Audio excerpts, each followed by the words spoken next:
What's going on, everyone? For years, we have heard all of the nonsense as Laker fans of people just trying to actively discredit the bubble championship and just throw all caution, all facts, all logic, just throw it out because the Lakers won the NBA championship in the bubble.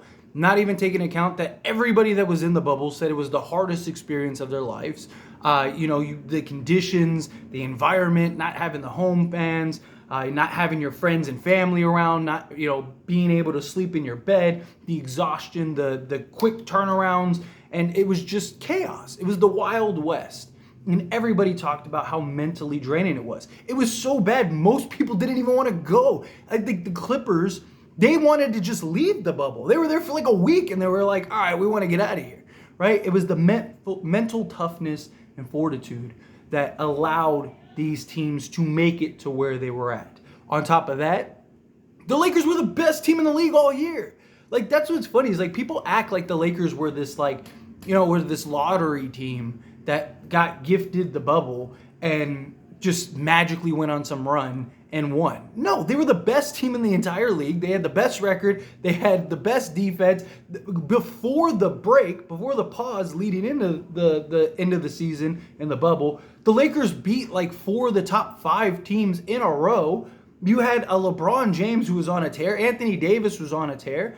Like, did the rest help? Sure. But it helped everybody, right? It's not like the Lakers. Like, people act like the Lakers got like 4 months off and everyone else only got like a month off. It was like the Lakers had this. Name me one thing in that bubble that the Lakers had an advantage that no other team had.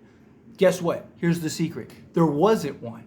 The NBA paused it even longer so that way teams like guys like Kawhi and stuff like that could get healthy enough to go play into the bubble because they wanted everything to be on an even playing field, because they wanted it for the ratings. They didn't know how it was all going to turn out, and they wanted the competition, and hopefully fans sitting at home with nothing else to do could go and watch the games and watch the stars play.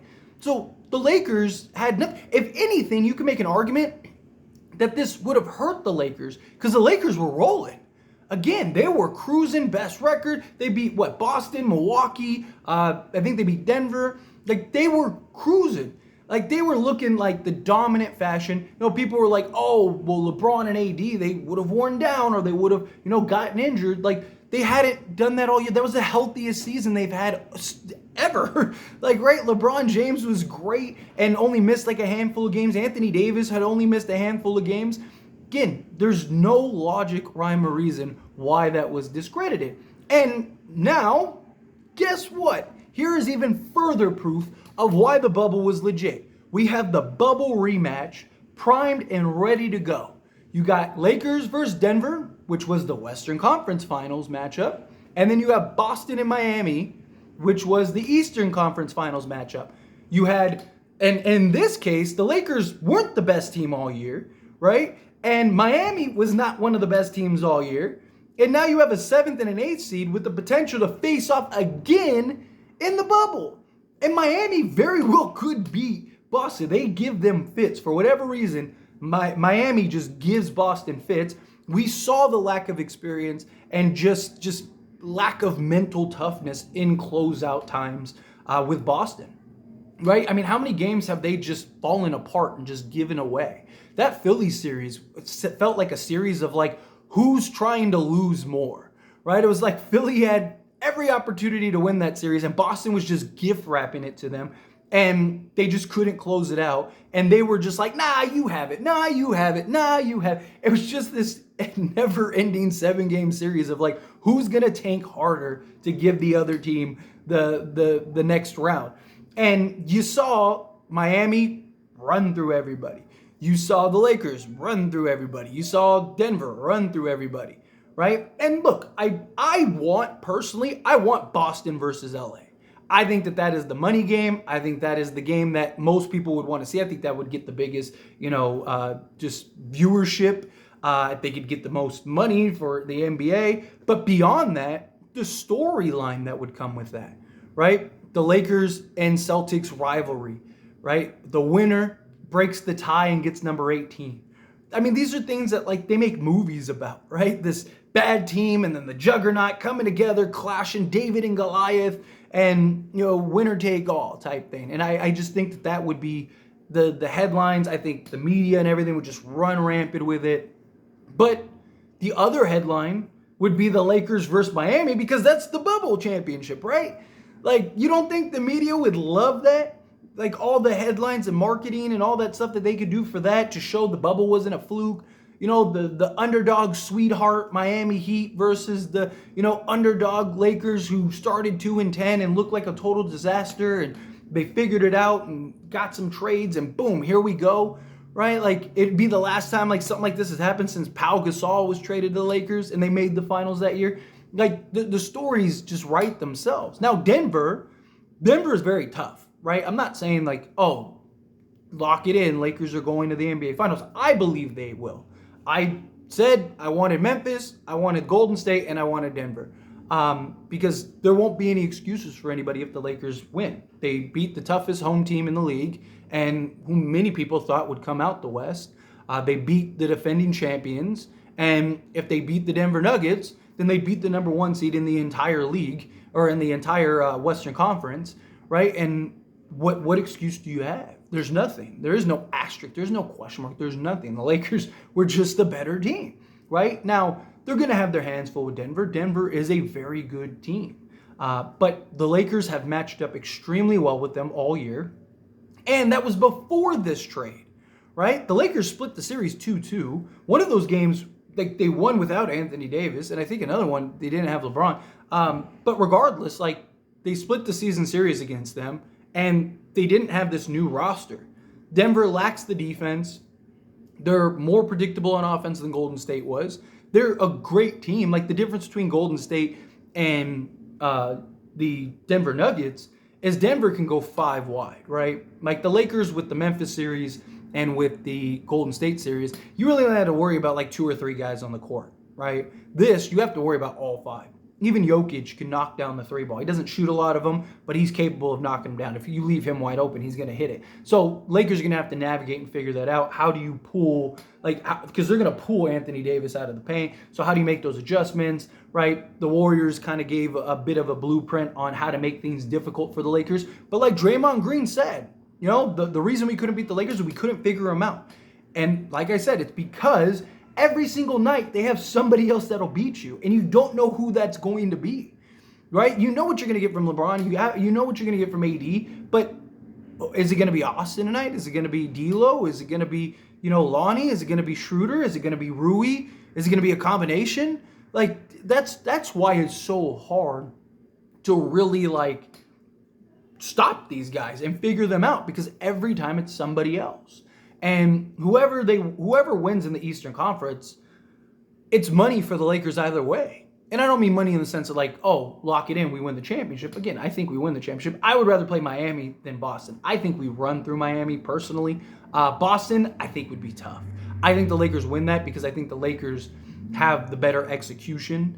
And in tight games, which you imagine they'll probably be tight games, I trust the Lakers to close those out. Lakers have the best crunch time numbers in the entire playoffs. So they're really good at closing games out, and Boston's terrible, right?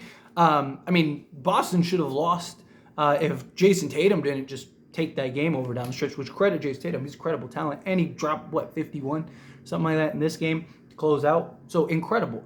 They would be a handful, but they're predictable, right? A lot of isolation, not a ton of ball movement, right? It's kind of like dump it down to Jason Tatum, dump it down to Troy Brown, drive and kick type offense. Very predictable. Miami, I just think we match up with Miami. I think it's another Warriors series. Miami just doesn't have the offense to keep up. But regardless, it's house money either way for the Lakers, because that's the headline. You either get the bubble 2.0 or you get the tiebreaker for the NBA championship, right? Or for the tiebreaker for most NBA championships. It's a win-win, right? Like, however that plays out, especially from a media perspective, from a fan perspective. And as long as the Lakers win, we're good, right? But again, they have to focus on Denver. And it's just so funny to see the narrative for so long be, the bubble, it was nonsense. It was the Mickey Mouse reign. It was this, that Lakers team this Lakers team's better than that bubble team in like every metric, except for like 3-point shooting. They're like pretty comparable, right? But defensively, size-wise, playmaking-wise, LeBron doesn't have to dominate. Like, that bubble team needed LeBron James and Anthony Davis to be the best versions of themselves in order to win. This team doesn't. Anthony Davis has had rough games, and the Lakers have had opportunities to win or have won, right? LeBron James has not been his usual self in many cases. I believe that he's holding that out for this series in the NBA Finals. I said from day one, like before the season began, if the Lakers make the Western Conference Finals, I believe they win the NBA championship because I think LeBron turns that clock back because he knows this might be my last chance. This is my opportunity to go get number 5. I'm 8 wins away. Let me go get that. I think that's a real possibility. But it's just so funny. And like I've talked about this before. I've made videos about it before, breaking down all of the stats and numbers and things like that and quotes and stuff about the bubble. But people, you always see people just try to discredit it because it's the Lakers. If anyone else won that championship, they all would have said, oh, that was the greatest reign ever. Right? If Miami would have won, that was the greatest reign ever. If Boston would have won, oh, man. Denver, oh, man, credit them for fighting through that. But because it's the Lakers and because it's LeBron James, oh, they had the best team. Oh, and they doubted the Lakers the entire bubble. It was, Portland, Damian Lillard, and the guard play is going to give them trouble. Lakers are going to get exposed. They lost game 1. Oh, look, Portland just has too much firepower for them. Blah, blah, blah, blah. Lakers won. They didn't lose another game, right? Go into Houston series. Oh, Houston, they're not going to be able to contain James Harden and Russell Westbrook. They have too much shooting. They're going to spread them out too thin. The Lakers aren't going to be able to keep up. They don't have the offensive output and the 3-point shooting. And Russell Westbrook is just going to be a menace driving to the hoop. And they lost game 1. People lost their minds. Lakers win. And they didn't lose another game after that. Then you go to Denver. Denver is the better overall team. Jokic should have won MVP. The Lakers this team is just better. They're just the better version of the Lakers. Murray and Lakers ran through them. Miami's too tough. Miami's toughness. The Lakers don't like to get pushed around. They're too, much of a finesse team. They can't handle the toughness of Miami. Miami gave us the toughest challenge. They did. And we ran through them. And this year, it's shaping up the exact same way. Exact same way. This is Bubble 2.0 to perfection. Boston struggling a little bit, get to the conference finals. Miami kind of running through everybody, get to the conference finals. Denver kind of running through everybody. Lakers running through everybody. Now they're going to meet in the conference finals. Winners go to the NBA championship, and it's either going to be the Bubble 2.0 or, hopefully, the Bubble 2.0, or it's going to be Lakers versus Celtics for number 18. People are still going to make up the excuses. People are still going to say what they're going to say. Even when the Lakers win this year, which would be the greatest historic run in NBA history. A number 7 seed has never won an NBA championship. The Lakers had a 0.2% chance of even just making the playoffs. No play-in team had ever been this far since Miami and the Lakers. And if the Lakers win, they'd be the first play-in team to win an NBA championship. LeBron breaks the scoring record. Lakers season is in turmoil. They trade Russell Westbrook. Oh, it's not enough. You have, Richard Jefferson laughing on air. You really think that these, random pieces are going to be enough to... Here we are. And, Lakers just keep winning. Like I've said from day one, I trust this team. I believe in this team. When we made the trades, I was like, no, we're a legit contender. I made videos talking about we should get D'Angelo Russell weeks before we got D'Angelo Russell. Made videos about Rui before we got Rui. Literally the day we traded for Rui, I made a video talking about how we should target Rui Hachimura. And 2 hours later, we got Rui Hachimura. Because I was like, who's available that could come in, make an impact that makes sense with this roster? And I wanted Jared Vanderbilt. I said the only way I'd do the Utah trade is if we get Jared Vanderbilt. He's looking like the best piece in that trade, right? So, everything... I trusted the process. Trust my coach. Trust my front office. Darvin Ham has been brilliant. I mean, out coaching even Steve Kerr at times, who is arguably the best coach in the entire league. It's been a masterclass. I mean, we're already playing with house money, but I really believe the Lakers can win the NBA championship. I mean, I even put my money where my mouth is. I made videos showing the transactions of me making a bet on the Lakers to come out the West and to win the NBA championship because I believe in them that much. I really believe that they're going to get it done this year. I have no doubts Denver's going to be tough. I just think the Lakers, one, have always seemed to have Denver's number. Sometimes matchups are a real thing. Two, I just think Anthony Davis and LeBron James know that this might be it with this duo. This might be their last chance. LeBron, I think, knows this might be my last chance.